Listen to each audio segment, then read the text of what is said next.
Mon cher journal, un mois est passé depuis la dernière fois que je t'ai écrit, et ça fait déjà 2 mois que je suis fiancée à mon prince. Plus les jours passent, et plus j'apprends à le connaître, et plus je l'aime. En plus, on rigole bien ensemble, comme 2 meilleurs amis.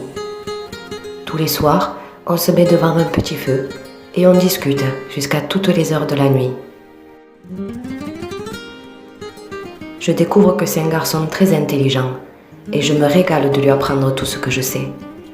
D'ailleurs, il m'a aussi demandé de lui apprendre à lire, à écrire et tout ça. Et il apprend bien, et vite en plus. Je pense à ce matin, quand je suis sortie de ma caravane. J'ai enfilé mes sabots, mais il y avait quelque chose dedans. C'était un caillou blanc, en forme de cœur, avec écrit « Je t'aime » dessus. Mon amour, ça m'a tellement touchée que j'en ai eu les larmes aux yeux. Il faut que je t'avoue, mon journal, que bien des fois, je suis submergée par la tentation de l'embrasser. Je me surprends parfois à fixer ses lèvres quand il me parle. J'en viens même à ne plus entendre ce qu'il me dit. Je sais que lui aussi ressent les mêmes choses. Car des fois, il y a comme de l'électricité entre nous, une attirance irrésistible, que si on ne contrôlait pas, pourrait nous faire braver les interdits. Le jour où on pourra enfin se serrer dans les bras et s'embrasser comme dans un film romantique sera le plus beau jour de notre vie. Et maintenant, il faut que je te raconte ma journée. Cet après-midi, j'étais en train d'étendre du linge quand j'ai aperçu un couple qui observait notre camp. Je me suis approchée doucement par derrière et je me suis rendu compte qu'ils prenaient des photos du campement. La femme disait à son mari « Ne t'approche pas trop, on ne sait jamais avec ces sauvages. » Je n'ai pas pu m'empêcher de les surprendre et je leur ai dit « Hé, qu'est-ce que vous faites là ?» Tout à coup, ils ont sursauté et de suite reculé en me regardant avec des yeux horrifiés, comme si j'étais une sorcière ou comme un loup qui allait les mordre. Puis je leur ai dit « Vous vous croyez dans un zoo ? Jetez-nous des cacahuètes pendant que vous y êtes aussi, non ?» Puis j'ai décidé de les prendre à leur propre jeu. « Allez, partez! Partez !» Je leur ai dit en hurlant et en faisant des gestes comme si je leur jetais un sort. Ils ont tellement eu peur qu'ils sont partis en courant vers leur voiture. La femme a glissé et s'est étalée par terre. Son mari l'a vue et ne l'a même pas aidée. Tout juste s'il ne partait pas sans elle. Elle s'est relevée tant bien que mal en boitant, mais quand même en courant, et ils sont partis comme des fous en dérapage avec la voiture.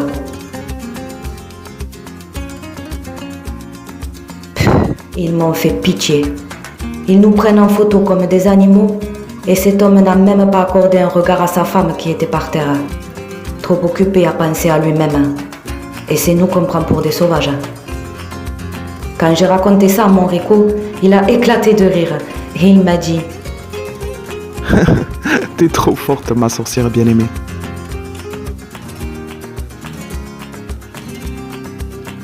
Et puis ce soir, on a décidé avec tous les jeunes d'aller au cinéma, avec mes 2 cousines, mon Rico, mon frère Samuel et mon cousin Paco. J'étais trop contente, car la dernière fois que j'y suis allée, c'était il y a plus de 3 ans, pour voir un film de Walt Disney avec toute la famille. C'était Aladdin. Et ce soir, on est allé voir un film qui s'appelle Le prix à payer. C'était un très beau film. L'histoire de 4 amies noires dans un quartier pauvre de Los Angeles. Elles vivaient au quotidien la misère et le racisme, jusqu'au jour où le frère d'une d'elles se fait tuer lors d'une bavure policière. Leur destin bascule et elles décident alors de braquer des banques. L'action était au rendez-vous, mais ce film nous a beaucoup touchés, car le racisme, on le vit aussi depuis toujours. Et on est souvent victime d'injustice.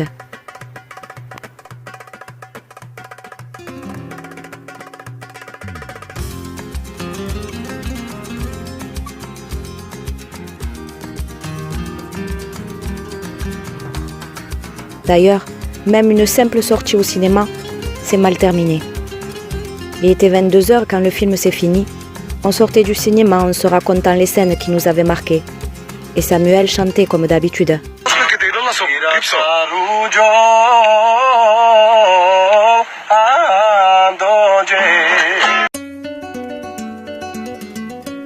Mais il y avait une bande de jeunes dans la rue, et l'un d'eux s'est adressé à nous. Oh, les gitans de merde là.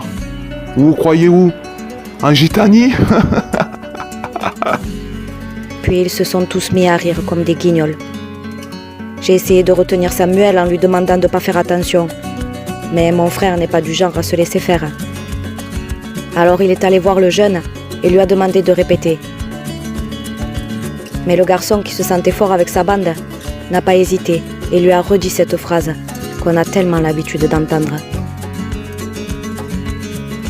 Et bien sûr, la bagarre était inévitable. Les jeunes étaient 5 ou 6, contre mon frère, mon cousin et Rico, qui se sont de suite emmêlés. Avec les filles, on était dévariés, on criait, on pleurait, mais surtout, on ne devait pas se mettre au milieu. Samuel en avait donné l'ordre. Mais on avait peur que ça finisse mal. Sauf que ce que ces jeunes ne savaient pas, c'est que les dons des gitans ne se résument pas à la musique. Ils savent aussi très bien se battre. Et chaque coup qu'ils portaient résonnait dans toute la rue. Après leur avoir donné leurs bonnes leçons et les avoir obligés à s'excuser, les jeunes sont partis en courant, sans se retourner. Je crois que ceux-là, ils réfléchiront à 2 fois avant d'insulter des gitans. C'est malheureux quand même. Pour une fois qu'on décidait de sortir de notre camp et qu'on avait passé une bonne soirée, il a fallu que ces gadgets gâchent tout. C'est pour ça qu'on sort rarement de notre camp, et surtout qu'on sort toujours à plusieurs. Car chaque fois, un bon moment peut se transformer en catastrophe. Décidément, ce n'était pas une journée comme les autres. Le couple cet après-midi et la bagarre ce soir. Je me demande quand c'est qu'on pourra enfin sortir de chez nous sans que ça se finisse par une bagarre chez les Bédji ou des fois même en drame. J'en ai assez de ce mépris. J'aimerais que les choses changent. Plus tard, quand je serai adulte, il faut que je fasse quelque chose pour y remédier. Écrire un livre sur nous, par exemple. Sur notre peuple. Notre histoire. Notre vie. Pour que les gens nous connaissent mieux et découvrent qui nous sommes vraiment.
En attendant mon journal, c'est sur tes lignes que j'écris. Mais peut-être un jour, qui sait, mon nom sera écrit sur un livre.